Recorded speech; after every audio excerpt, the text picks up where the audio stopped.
ఇంక ఈ ఆరాధన ఎలా ఉంటుందంటే ఇలా దేవుణ్ణి టచ్ చేయటం కదిలిస్తుంది దేవుణ్ణి. దేవుణ్ణి ఏదో ఇంకో రంగం కదిలించలేము. ఆయన బలవంతుడు. నువ్వు రొమ్ముకు రొమ్ము ఆనిస్తే ఇక అడ్రస్ కూడా ఉండవు. డిమాండ్ చేస్తే కుదరదు. ఏ కాడికి దేవుణ్ణి వశపరుచుకునే పద్ధతి భక్తే. భక్తితోనే దిగొస్తాడు, భక్తికే ఆకర్షణ. ఒళ్ళంతా పచ్చడి అయ్యేటట్టు కొట్టి బొండ వేసి బిగించి జైల్లో పడేస్తే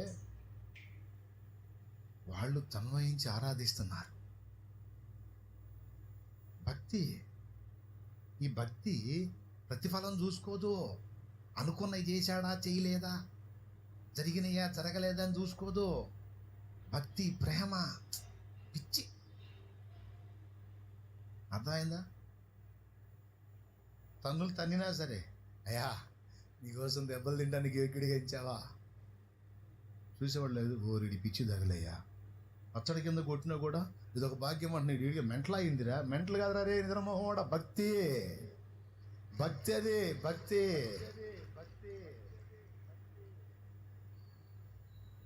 అంతట నివసించు యెహోవా ఎలోహిం, ఆరాధన నీకే.